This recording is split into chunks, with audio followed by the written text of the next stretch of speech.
Well, what's that like writing in that first person point of view? It was much easier for me, which is why I switched to it. For me, I could put a lot of background thought into it by saying what the character was thinking rather than having to describe the point of view of all the different characters. It just worked a lot better from what I was doing. Now, how about you, Trina? What is your daily process for? So you start with some research to ground it, you know, and right. Is that time period something that you're interested in, you know, personally to begin with? It wasn't before I started the novel, but originally in my book, the main character, whose name is Cochran, was going to travel all over the place. She was going to go back to the past, to the future, and then I finally realized the book was too long, so I just narrowed it to my favorite part. But for me, I get very frustrated with writing the longer novel, so I blog and I write short stories as well, just to kind of mix in, because it'll be 4 years for me finishing this novel. Wow. And it's just because, you know, when you work full-time, you have to write for an hour a day, 3 hours on a Saturday, sure. You know, whatever we can squeeze in. And it sounds like the book is done or very near to being done? It's very near to done. My goal is to finish it by the end of the year. So the writing group has already critiqued most of it. They've got 3 chapters to look at, and I'm just doing the final polishing, which for me is the part I don't like.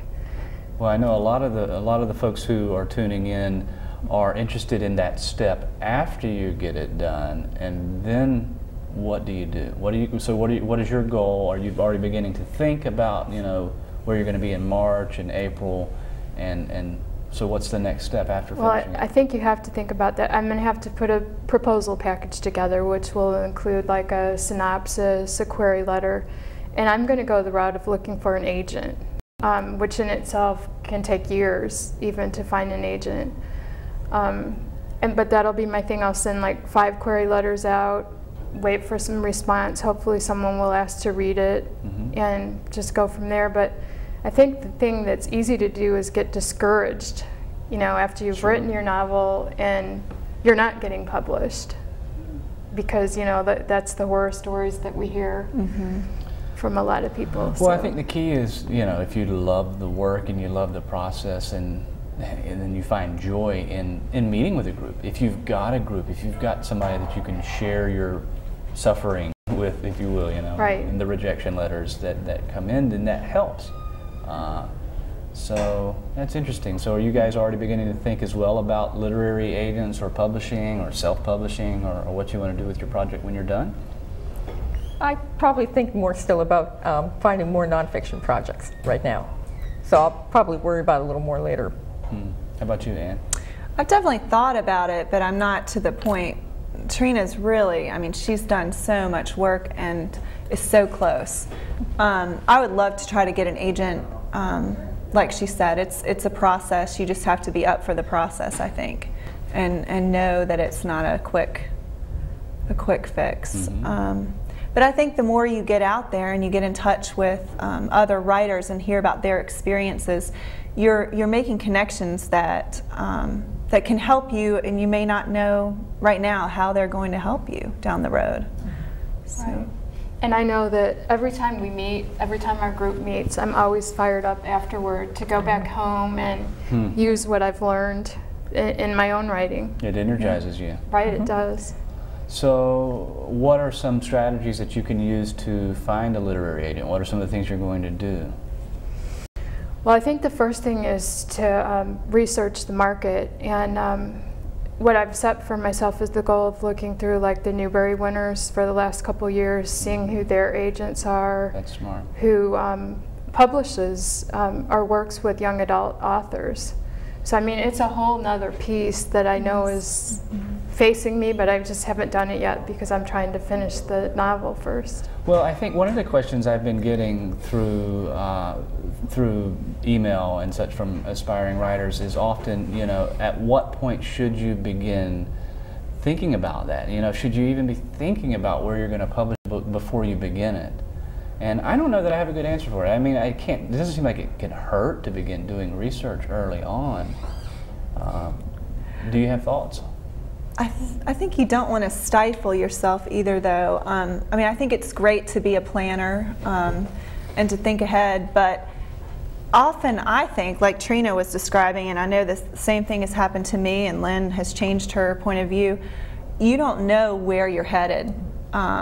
You may have your concept for your novel, and once you start writing it, things change. Your characters do things you can't anticipate.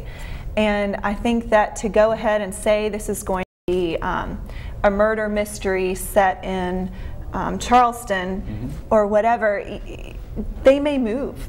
I mean, you don't know what may happen down the road, and I think that you might be getting a little bit ahead of yourself to start.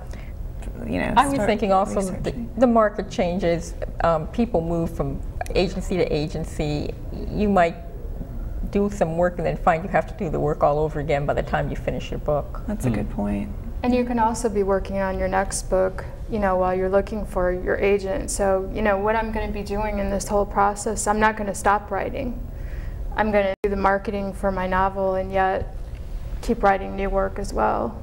Well, it seems like the two can work in tandem. I mean, if you've got the time, I guess a big part of it is if you have the time to do it, is to see, who the publishers for the recent Newbery winners are. I mean, I think it's a really smart thing to do. And then find out who the editors for those books were. A lot of times the authors, mention in the acknowledgments page, who their editor was. They thank their editor or their agent. That kind of research can be done. And the two can kind of be balanced. I think it's all about balance, ultimately.